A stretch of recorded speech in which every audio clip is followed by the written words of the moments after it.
Сәлеметсіздер ме? Мен бүгін сіздерге өте дәмді әрі пайдалы мантыны қалай жасау керектігін көрсетемін. Ол үшін алдымен мантының салмасын жасаймыз. Яғни тартылған етті алдымен тұздап аламыз. Сонан соң оған алдын ала шаршы тәрізді етіп туралып алынған сәбізімізді саламыз.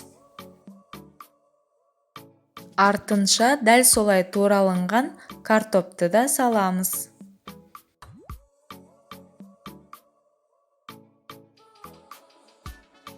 Соңында пиязымызды да дәл солай етіп турап, салып араластырамыз. Міне осылай көкөністер қосылған салмамызды да дайындап алдық. Енді мантымыздың қамырын жасау үшін жылы суға тұз салып араластырамыз. Оның дәмін көреміз, яғни тұзы жақсы болу керек, дәмді болу үшін. Тұзды араластырып, артынша жұмыртқа саламыз. Бір жұмыртқа бізге жеткілікті. Оны да езіп араластырамыз. Сосын ұнымызды електен өткізіп, қамырымызды илеп аламыз. Сонан соң қамырымыздың бетін жауып, 15 минутқа тынықтырып қоямыз. 15 минуттан соң міне осылай қамырымызды жайып, салма салу үшін мантының қамырын дайындаймыз. Қамырды жаю барысында қамыр бір-біріне жабысып қалмау үшін ұнды қосып отырамыз.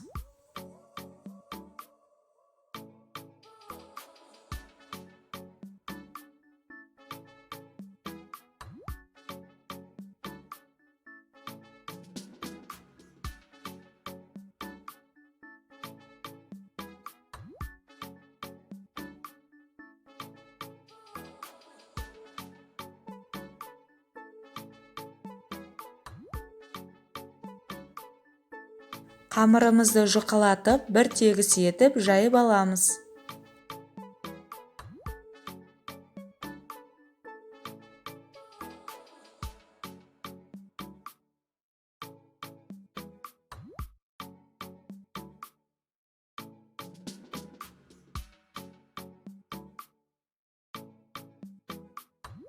Жайылған қамырымызды шаршы тәріздес етіп кесіп аламыз.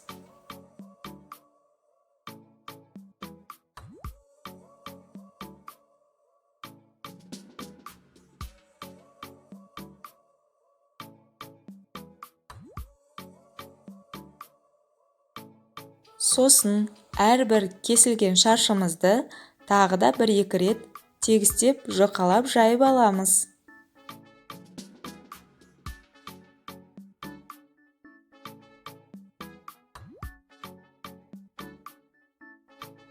Міне салманы салуға арналған мантының қамыры да дайын.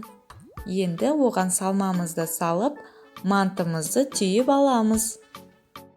Шаршы тәрізді қамырымыздың ұштарын міне осылай біріктіріп, мантыны осылай түйуге болады.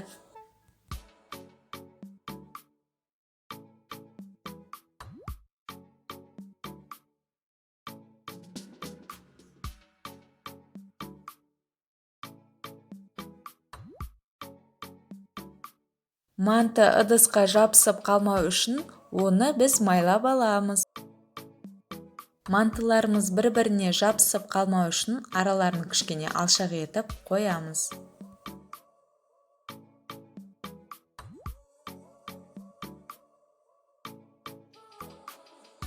Енді мантымызды қайнап тұрған суы бар мантаваркаға жайғастырамыз.